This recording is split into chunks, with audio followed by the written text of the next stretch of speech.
Hello, dear students. Welcome to the class. In today's class, we are going to read Bihar Board Book Radiance of Class 8, Lesson 12, Beat the Clock.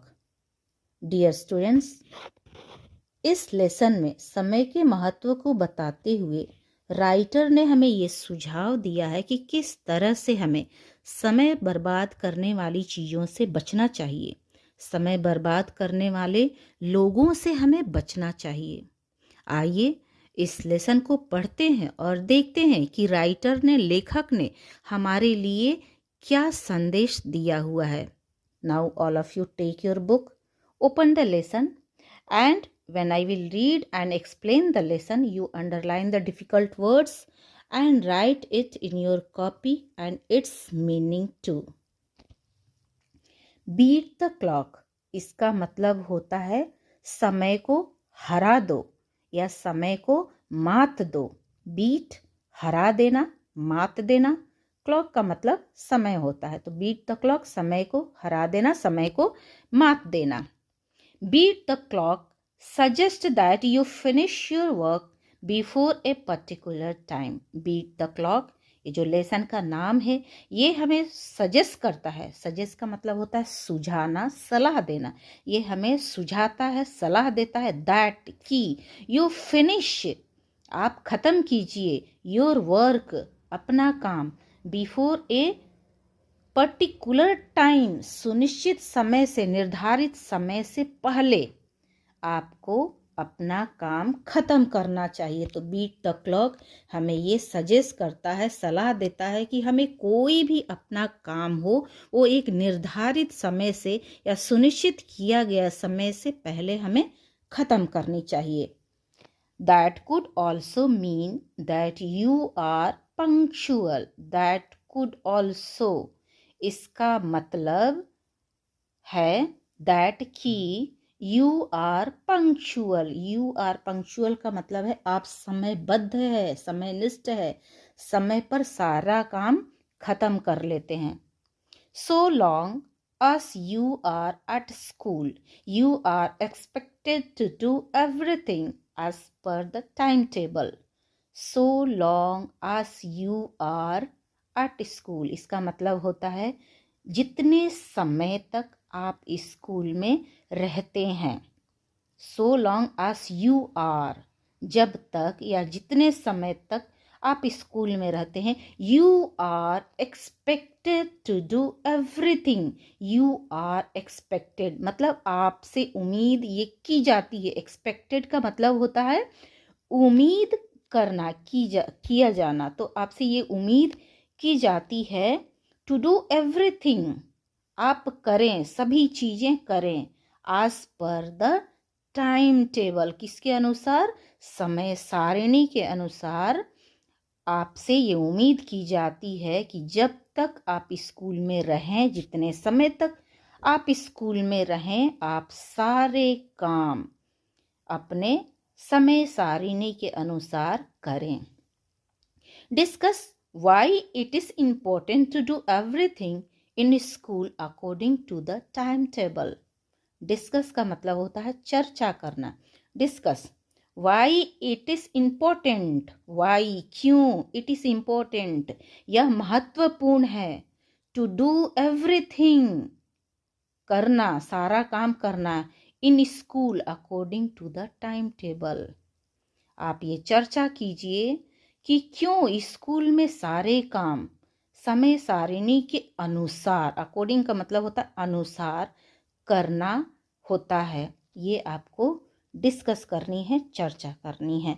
अब आइए बच्चे हम लोग lesson को पढ़ते हैं और देखते हैं कि राइटर ने हमारे लिए क्या मैसेज दिया है। रिमझिम assured, don't worry mom, I just have 2 lessons to do, it will take no time. रिमझिम assured का मतलब होता है आश्वासन देना, आश्वस्त करना। डोंट वरी मॉम, चिंता मत करो मम्मी। I just have 2 lessons to do, मेरे पास केवल 2 लेसन करने के लिए हैं। It will take no time, और यह समय नहीं लेगा। रिमझिम अपनी मदर को, मम्मी को आश्वासन देते हुए कहती है, मम्मी आप बिल्कुल चिंता ना कीजिए, मेरे पास केवल 2 ही लेसन रह गए हैं याद करने के लिए, पढ़ने के लिए, और इसमें बिल्कुल समय नहीं लगेगा। Tomorrow's exam is a piece of cake. Tomorrow's कल का एग्जाम परीक्षा is a piece of cake. A piece of cake का मतलब होता है बहुत इजी, बहुत आसान, हलवा बिल्कुल आसान। तो रिमझिम कह रही है कि tomorrow's exam is a piece of cake. कहने का मतलब कल का एग्जाम बिल्कुल आसान है, बिल्कुल हलवा है, इसमें कोई समय नहीं लगना है, कोई कठिन नहीं है। It was just 6 PM and as she sat down to study, the phone bell rang. It was just 6 PM. अभी केवल 6 ही बजे थे, केवल 6 बजे थे, शाम के 6 बजे, PM शाम के 6 बजे थे। एंड आज शी सैट डाउन, आज शी सैट डाउन मैंने जैसे ही वो पढ़ने के लिए बैठी, टू स्टडी पढ़ने के लिए बैठी, the phone bell rang, phone की घंटी बज गई। अभी 6 बजे शाम ही थे कि जैसे वो स्टडी के लिए बैठती है रिमझिम, फोन की घंटी बज उठती है। After a marathon yapping session, Rimjim realized the time was 7:30 PM. After a marathon yapping session, after के बाद, मैराथन का मतलब होता है लंबे समय, यापिंग, यापिंग मतलब होता है जोर जोर से बातें करना। तो एक लंबे समय तक जोर जोर से बातें करने के सेशन में, समय में, रिमझिम रियलाइज, ये उसको एहसास हुआ। रियलाइज का मतलब होता है एहसास होना। तो रिमझिम को ये रियलाइज हुआ, एहसास हुआ, द टाइम वॉज 7:30 PM। समय कितना हो गया है? 7:30 बजे हैं। आप देखिए 6 बजे वो जैसे पढ़ने बैठ रही थी, वैसे फोन किसी का आ गया और वो लंबे समय से जोर जोर से बातें करने लगी थी। और तब से अब जाके उसको समझ में आया, ये एहसास हुआ कि अभी 7:30 बजे। आप बताइए, 1.5 घंटे का उसने टाइम लिया। अब आइए देखते हैं यहाँ से, promising not to take any more calls. Promising not to take any more calls, she sat down to study but couldn't find her notepad. Promising, ये वादे के साथ, not to take any more calls, अब और कोई phone नहीं उठाएगी। She sat down to study, और इसी प्रोमिस के साथ, इसी वादे के साथ, इसी संकल्प के साथ वो स्टडी करने के लिए बैठी। बट लेकिन हुआ क्या? couldn't find her notepad, उसका नोटपैड ही नहीं मिली, कॉपी ही नहीं मिली। तो वो कैसे पढ़े? Promising not to take any more calls, इस वादे के साथ कि अब वो कोई फोन कॉल्स नहीं रिसीव करेगी, कोई बात नहीं करेगी फोन पे। और इस वादे के साथ, इस संकल्प के साथ वो पढ़ने के लिए बैठती है, लेकिन जब पढ़ने के लिए बैठती है तो उसकी कॉपी नहीं मिलती है। Another half an hour down the drain. By then it was dinner time. Another half an hour down the drain. Down the drain means होता है बर्बाद हो गया। Another, अभी दूसरा आधा घंटा भी बर्बाद हो गया। By then it was dinner time, और अभी ये रात्रि के भोजन का समय हो गया था। By then it was dinner time, रात्रि भोजन का समय हो गया था, शाम के खाने का समय हो गया था। And by the time Rimjhim finally sat down to study, it was already 9 PM, just an hour to go before bed.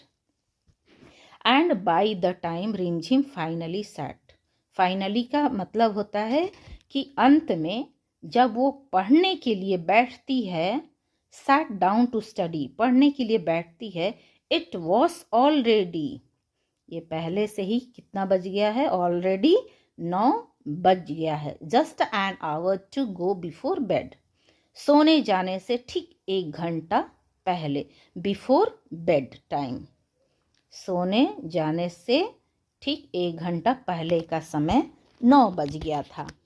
अब आगे क्या होता है आइए देखते हैं।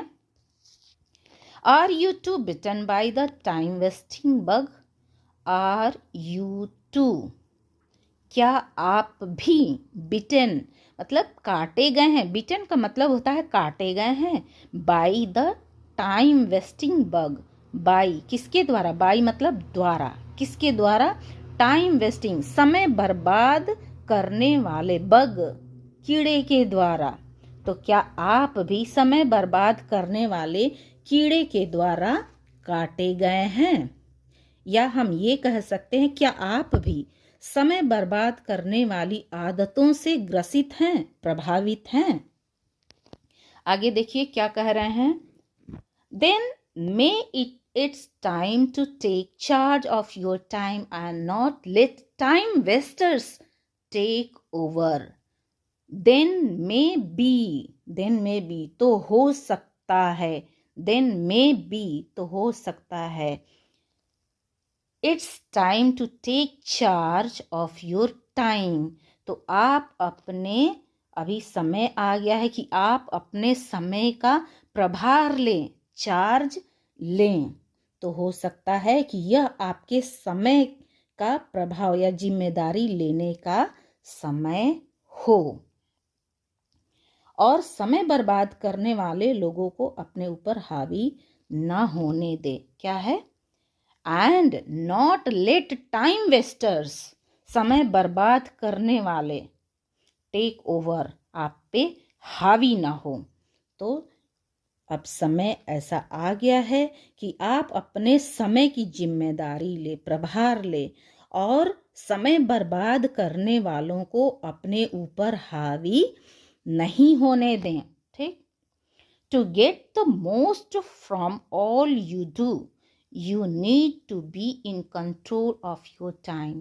To get the most from all you do, जो भी आप करते हैं, आप जो कुछ करते हैं उसका अधिकतम लाभ फायदा उठाने के लिए क्या करना चाहिए, आपको अपने समय पर नियंत्रण रखने की आवश्यकता है। You need to be in control of your time, अपने टाइम को अपने कंट्रोल में रखिए, अपने नियंत्रण में रखिए। ज़रूरत है, यू नीड, तो आपको ये ज़रूरत है कि आप अपने टाइम को, अपने समय को अपने कंट्रोल में रखिए, अपने नियंत्रण में रखिए। कंट्रोल का मतलब होता है नियंत्रण। तो आप अपने समय को, अब ज़रूरत ये है कि आप अपने समय को अपने कंट्रोल में रखिए, अपने वश में रखिए।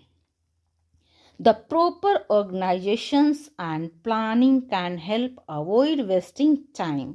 Proper organization का मतलब होता है उचित संगठन, उचित संरचना। प्रॉपर मतलब उचित संगठन, ऑर्गेनाइजेशन का मतलब होता है संगठन या संरचना। एंड प्लानिंग, प्लानिंग का मतलब होता है योजना बनाना, planning. Can help avoid wasting time, समय बर्बाद करने से हमें बचा सकता है। क्या बचा सकता है, उचित संगठन, उचित संरचना और उचित योजना आपको समय बर्बाद करने से बचा सकता है। Spend a few minutes daily to chart a system for your notebooks, notes, homeworks, etc. Spend a few minutes daily. Spend का मतलब होता है बिताना, ए फ्यू मिनट्स, कुछ मिनट्स, कुछ समय, कुछ मिनट्स, डेली, फ्यू का मतलब होता है कुछ, मिनट्स मिनट, डेली, डेली मतलब रोजाना। आप कुछ समय निकालिए, क्या के लिए, टू चार्ट ए सिस्टम, एक समय सारणी, एक व्यवस्था बनाने के लिए। टू चार्ट अ सिस्टम, जैसे हम समय सारणी बनाते हैं, उसके लिए आपको थोड़ा सा कुछ समय, कुछ मिनट आपको डेली निकालना पड़ेगा।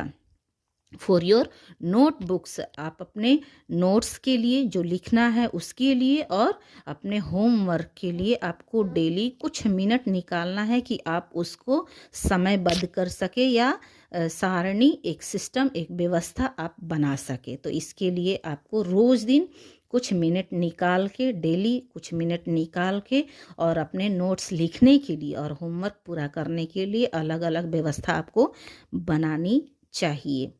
Make sure you write notes in the right notebook to avoid wasting time in looking for them. बता रहे हैं make sure you write notes in the right notebook.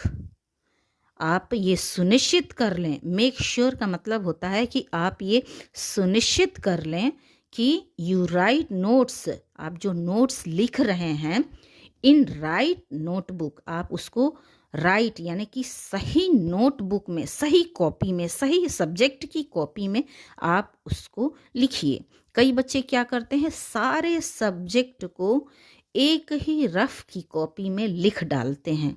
कभी भी आपको क्लास में एक्सप्लेन किए जाते हैं, नोट्स दिए जाते हैं, क्वेश्चन आंसर करवाए जाते हैं, तो वो सारा सॉल्यूशन आप सारे सब्जेक्ट का एक ही रफ कॉपी में करते हैं, और बाद में क्या होता है कि आपको उसको फेयर करने में, दूसरी कॉपी लिखने में आलस फील होता है, और इस तरह से क्या होता है, एग्ज़ाम के टाइम में बार बार उस लेसन को, उस आंसर को, उस सब्जेक्ट को ढूंढते ढूंढते आप परेशान हो जाते हैं, और इस तरह से आपका खुद का समय बर्बाद जाता है। तो इसीलिए आपको बताया जा रहा है कि जो भी आप नोट लिखते हैं उसको राइट नोटबुक में लिखिए, राइट कॉपी में, सही कॉपी में लिखिए, टू अवॉइड वेस्टिंग टाइम, मतलब समय बर्बाद करने से बचने के लिए हमें अपने नोट्स को सही नोटबुक में लिखना चाहिए। इन लुकिंग फॉर देम, बाद में आप जब उसे देखेंगे तो इसके लिए क्या है कि आप उसको सही नोटबुक में लिखिए, सही कॉपी में लिखिए। If you keep your notebooks neatly and leave space for extra notes to be written later, you could avoid rewriting them unless you use that as a form of revision. If you keep your notes neatly, if यदि you आप keep रखते हैं your notes अपने notes को, लिखावट को, neatly साफ सुथरा, यदि आप अपने नोट्स को साफ सुथरा रखते हैं, एंड लीव स्पेस, और लीव स्पेस जगह छोड़ते हैं, लीव स्पेस, लीव मतलब होता है छोड़ना, स्पेस मतलब जगह, आप जगह छोड़ते हैं, फॉर एक्स्ट्रा नोट्स, बाद में लिखने के लिए आप थोड़ा सा एक्स्ट्रा स्पेस आप छोड़ देते हैं, टू बी रिटन लेटर, जो चीज़ें आप बाद में थोड़ा उसमें ऐड करना चाहते हैं, आप थोड़ा जोड़ना चाहते हैं उस आंसर में, तो उसके लिए आपको क्या करनी है, अपनी कॉपी में थोड़ा सा स्पेस छोड़नी है, लीव स्पेस, थोड़ा सा स्पेस आपको जगह छोड़नी है, ताकि आप बाद में नीचे वहाँ पे लिख सकें। यू कुड अवॉइड री राइटिंग देम, आप अवॉइड कर सकते हैं, बच सकते हैं किससे, री राइटिंग देम, उस आंसर को फिर से दोबारा लिखने से आप बच सकते हैं। Unless you use that as A form of revision, और यहाँ तक कि आप क्या उसको एक रिवीजन के प्रारूप में भी रख सकते हैं। अगर आप सही नोटबुक में साफ सुथरा लिखते हैं, थोड़ा सा जगह छोड़ देते हैं ताकि आप बाद में लिखें, तो इस तरह से आप कोई भी चीज़ को, कोई भी नोट्स को दोबारा लिखने से बच सकते हैं, और आप एक दोहराव के रूप में उसे वहाँ पे खाली स्पेस में आप लिख भी सकते हैं, और उसको रिवाइज कर सकते हैं, उसका दोहराव कर सकते हैं, पुनः अवलोकन कर सकते हैं। टेलीफोन कॉल्स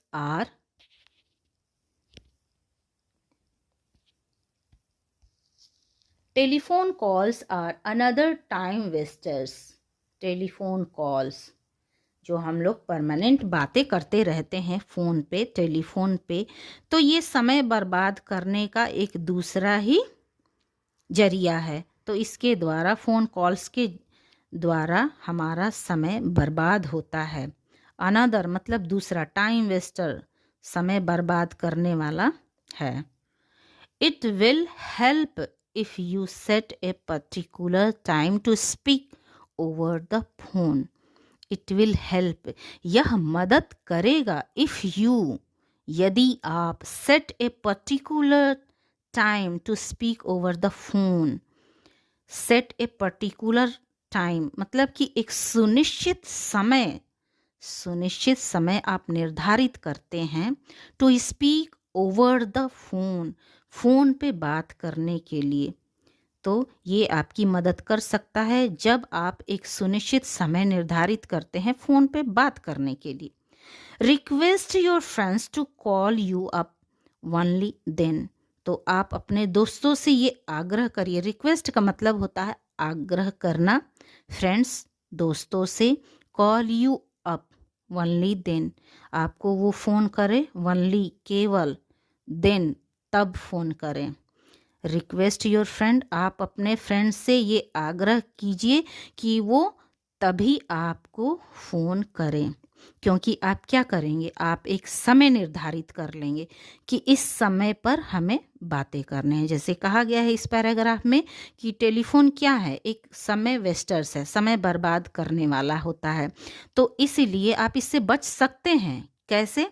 कि इसके लिए आपको एक पर्टिकुलर टाइम सेट करना पड़ेगा कि नहीं हम 5 से 6 बजे तक बातें करेंगे, किसी का भी फ़ोन हो तो उसी टाइम में आप अपने दोस्तों को रिक्वेस्ट कीजिए कि देखिए आप मुझे 5 से 6 बात करिए या 4 बजे से 5 बजे के बीच में कॉल करिए। तो इस तरह से आप एक पर्टिकुलर, एक खास सुनिश्चित समय निर्धारित कर सकते हैं और अपने दोस्तों को उसी समय में फ़ोन करने के लिए रिक्वेस्ट कर सकते हैं, आग्रह कर सकते हैं। If you are in between a chore, request your folks and servants to tell the,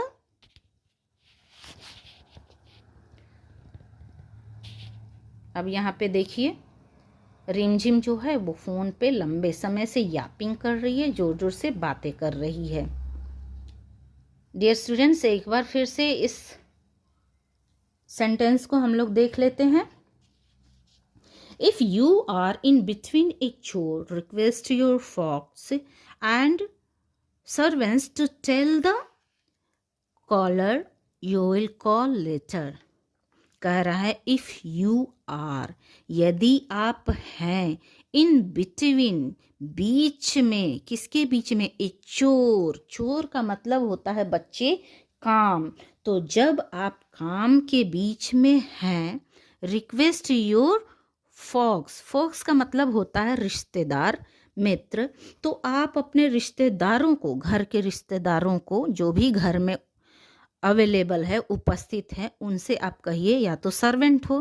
देखिए, तो जब आप काम के बीच में होते हैं आप रिक्वेस्ट कीजिए, आग्रह कीजिए, किससे, टू योर फॉक्स का मतलब होता है अपने रिश्तेदारों से, एंड सर्वेंट्स, और अपने नौकरों से, अपने नौकरों और रिश्तेदारों से ये रिक्वेस्ट कीजिए टू टेल द कॉलर, मतलब फ़ोन करने वालों को, कॉलर का मतलब होता है जो फ़ोन किया है उसको बताएं, टेल का मतलब होता है बताएं, क्या बताएं, यू विल कॉल लेटर, आप बाद में बात करेंगे। तो जब भी आप काम के बीच में होते हैं आप अपने रिश्तेदारों और नौकरों से कह दीजिए कि अगर फ़ोन आए तो आप उनको कहना, जो भी कॉल कर रहा है उनको कहना कि मैं बाद में उनसे बात कर लूँगा। तो ये बताना है। But make sure you call up after the task लेस्ट you have an upset friend the next day. But make sure, आप ये सुनिश्चित कर लें, ठीक, बट मतलब लेकिन आप ये सुनिश्चित कर लें, मेक श्योर का मतलब होता है सुनिश्चित कर लें, लेकिन आप ये सुनिश्चित कर ले you call up after the task. आप, टास्क का मतलब होता है काम, तो आप अपने काम के बाद उनको आप फ़ोन करेंगे। तो ये सुनिश्चित कर लें। आप अपने नौकरों और रिश्तेदारों को तो बोल दिया कि कॉलर को, जो भी फ़ोन कर रहा है उसको आप बोलिए कि मैं बाद में बात करूँगा। तो ये कह के आप अगर भूल गए तो क्या होता है कि नेक्स्ट डे आपका फ्रेंड या आपके रिलेटिव्स आपसे अपसेट हो जाते हैं, नाराज़ हो जाते हैं, आपकी तरफ से उदास हो जाते हैं। तो इसीलिए यहाँ बताया जा रहा है बट मेक श्योर, लेकिन ये आप सुनिश्चित कर ले you call up after the task. आप अपने काम के बाद आप उनसे बात कर लेंगे। लेस्ट you have an upset friend the next day. नहीं तो अगले दिन क्या होगा, आपके पास एक अपसेट फ्रेंड, एक आपसे नाराज दोस्त अगले दिन होगा। तो कोई भी आपका अगले दिन दोस्त नाराज ना हो, इसके लिए आपको अपने काम के बाद उनसे बात कर लेनी चाहिए। Try to keep your study table clutter free. Clutter free का मतलब होता है रद्दी चीज़ों से या अस्त व्यस्त चीज़ें। तो ट्राई टू कीप, ट्राई मतलब आप कोशिश कीजिए, टू कीप रखने की, आप रखने की कोशिश कीजिए। योर स्टडी टेबल, अपने पढ़ाई का जो टेबल है, मेज है, उसको क्लटर फ्री, अस्त व्यस्त चीज़ों से, कचरे वाली चीज़ों से उसको खाली रखने की कोशिश कीजिए। Have a fixed place for your text books, notebooks, diary and stationeries. Have a fixed place, fixed place का मतलब होता है एक निश्चित जगह, निश्चित स्थान होना चाहिए। हैव ए फिक्स्ड प्लेस, एक निश्चित स्थान होना चाहिए। किसके लिए? फॉर योर टेक्स्ट बुक्स, किताबों के लिए, नोटबुक, कॉपियों के लिए, डायरी के लिए, एंड स्टेशनरीज, लिखने पढ़ने वाली चीज़ों के लिए, जैसे पेंसिल, कलम, इरेजर, कटर, इसके लिए। Also keep clear your desk of all rough notes, old magazine, etc. Also keep clearing, clearing का मतलब होता है साफ रखिए। किससे? also, भी रखिए, किससे भी रखिए साफ सुथरा। your desk, अपने डेस्क को इनसे भी साफ सुथरा रखिए। किनसे?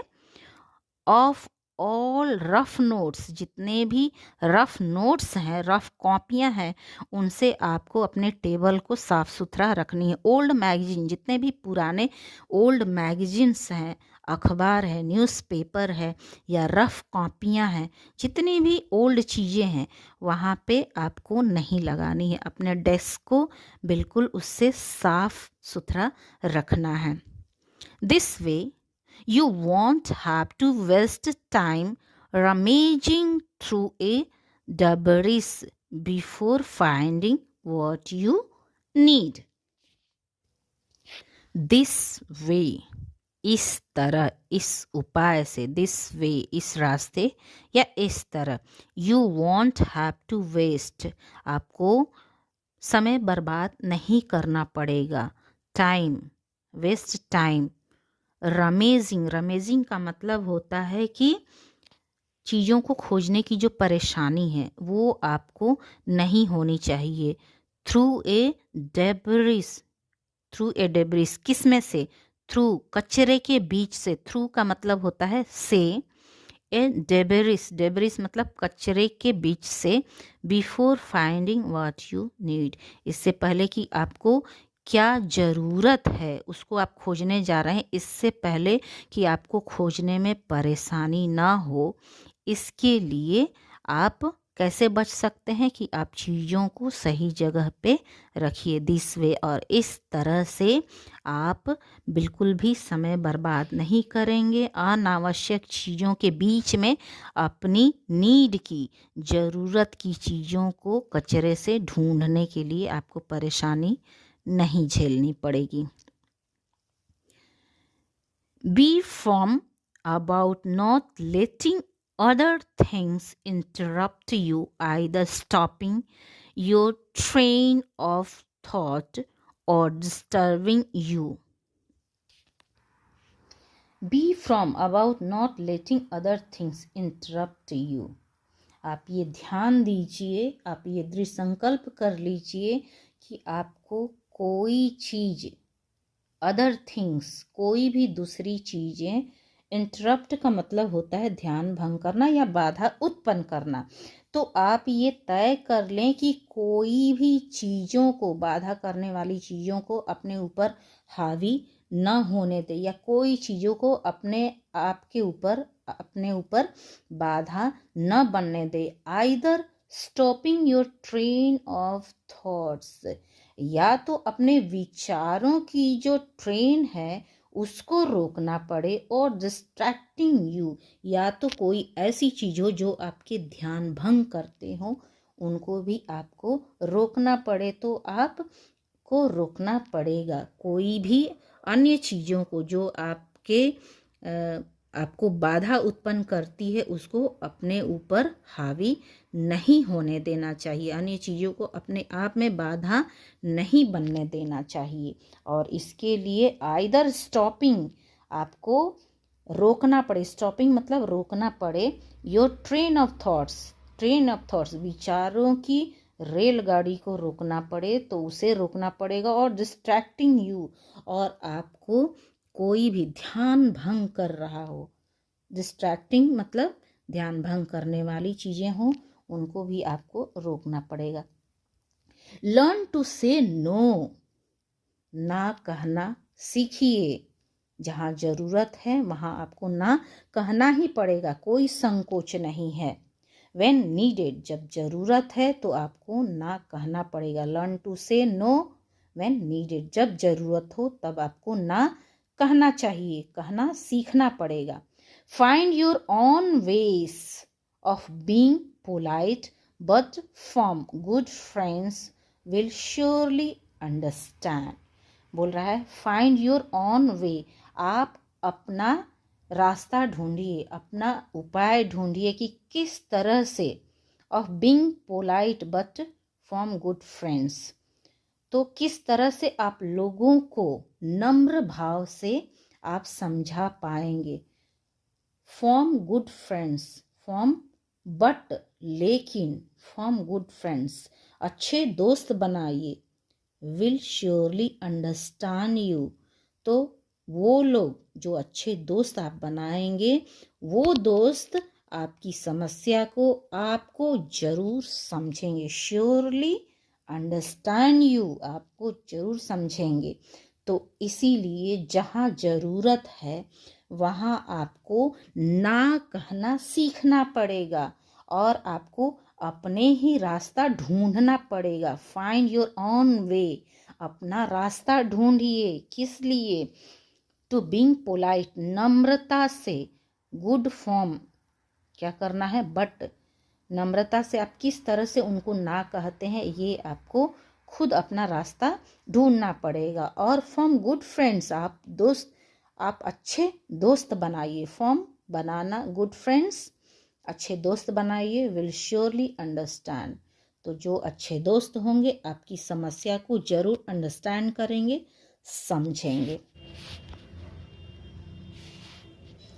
प्रायोरिटीज योर टास्क, प्रायोरिटीज प्राथमिकता, योर टास्क अपने काम को आप प्राथमिकता दीजिए, महत्व दीजिए। While it is good to list out your tasks and make a to do list, if you find you are not in the right mood to do a particular task, take up something else instead and then go back to it.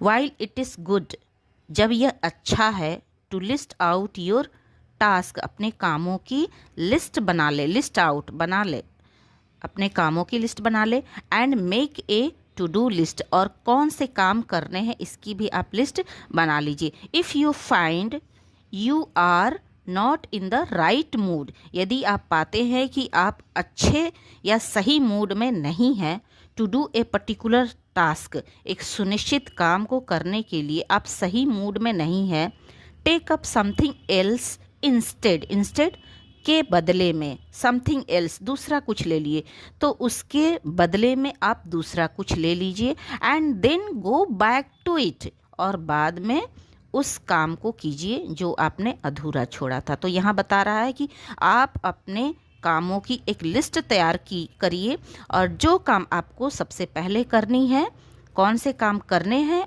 उसकी भी आप list बना लीजिए। यदि आपको ऐसा लगता है कि आप किसी सुनिश्चित काम को करने के मूड में नहीं हैं, तो उसके बदले आप दूसरा कुछ कर लीजिए और बाद में जब आपका मूड अच्छा हो जाए, आपका मूड फ्रेश हो जाए, तो आप वापस उस काम को जाकर कीजिए जिसको आपने अधूरा छोड़ा हुआ था। Battling with a task when your mind is elsewhere just takes up time without getting the work done. Battling with a task, battling संघर्ष विथ अ टास्क, एक काम से जब आप संघर्ष करते हैं। When your mind is elsewhere, जब आपका माइंड, आपका दिमाग, आपका मस्तिष्क एल्सेवर कहीं दूसरी जगह है, जस्ट टेक अप टाइम, तो ये सिर्फ समय लेता है। Without getting the work done, बिना काम ख़त्म किए ही ये समय लेता है। तो किसी भी काम से आप जूझ रहे हैं, कर रहे हैं, तो उसको आपको नहीं करना है। जब आपका दिमाग कहीं और है और किसी काम को आप करने से जूझ रहे हैं, तो सिर्फ ये आपका टाइम खाएगा, ये आपका समय बर्बाद करेगा और काम भी पूरा नहीं होगा। इसीलिए जब आपका मूड हो तभी आप कीजिए और जब मूड नहीं है तो दूसरा कुछ कर लीजिए। Do not spend too much time on trivial things. छोटी छोटी चीज़ों में आप समय बर्बाद न कीजिए। Work with the larger picture in mind, दिमाग में, अपने मन में एक बड़ी काम की एक बड़ी तस्वीर आप बैठा लीजिए। लार्ज का मतलब होता है बड़ी, पिक्चर मतलब तस्वीर, एक बड़ी तस्वीर आप बना लीजिए अपने दिमाग में कि हमको कुछ बड़ा करना है। छोटी छोटी चीज़ों पे आप अपना समय बर्बाद मत कीजिए। ट्रिवियल थिंग्स मतलब छोटी छोटी चीज़ों पे आप समय बर्बाद ना कीजिए। Trivial detailing and tasks tend the be major time wasters. अब देखिए ये क्या कह रहा है, trivial things, trivial detailing things जो होते हैं ये बहुत ही ज़्यादा टाइम वेस्टर्स होता है, समय को बर्बाद करने वाले होते हैं। तुच्छ विवरण और तुच्छ काम, छोटे विवरण, ये सब समय वेस्टर्स होते हैं, टाइम वेस्टर्स होते हैं, समय को बर्बाद करते हैं। सो गेट गोइंग, चलना जारी रखिए, चलते रहिए। Do your work but avoid this time wasters, अपना काम कीजिए लेकिन ये समय बर्बाद करने वाले से बचिए। तो स्टूडेंट्स, आई होप ये लेसन आपको अच्छे से समझ में आ गया होगा, आपको किस तरह से समय बर्बाद करने से बचना पड़ेगा। तो इस लेसन में अच्छे से राइटर ने हमारे लिए सुझाया हुआ है और इसी के अनुसार आप समझ गए होंगे कि किस तरह से आपको किससे बचना चाहिए। जहाँ ज़रूरत है वहाँ आपको नो कहना सीखना पड़ेगा और इस तरह से आपको अच्छे दोस्त भी बनाना पड़ेगा ताकि आपको ये पता चले कि वो आपको कितना समझते हैं। अगर अच्छे दोस्त होंगे तो आपको ज़रूर समझेंगे और आपको समय बचाने में आपका साथ देंगे। तो इसीलिए आप समय बर्बाद करने वाली चीज़ों से बचते रहिए। चलिए हम लोग मिलते हैं अगले लेसन में। तब तक के लिए इस लेसन में जो कुछ भी डिफ़िकल्ट वर्ड्स आए हैं उसको आप लिखिए, उसकी हिंदी मीनिंग लिखिए और अच्छे से लर्न कीजिए, उसको याद कीजिए। आपकी बुक में भी लेसन के बाद कुछ वर्ड्स मीनिंग दिए हुए हैं, उसको भी अच्छे से आप लर्न कीजिए। मिलते हैं हम लोग अगली क्लास में, तब तक के लिए keep practicing. Have a nice day ahead. Bye bye.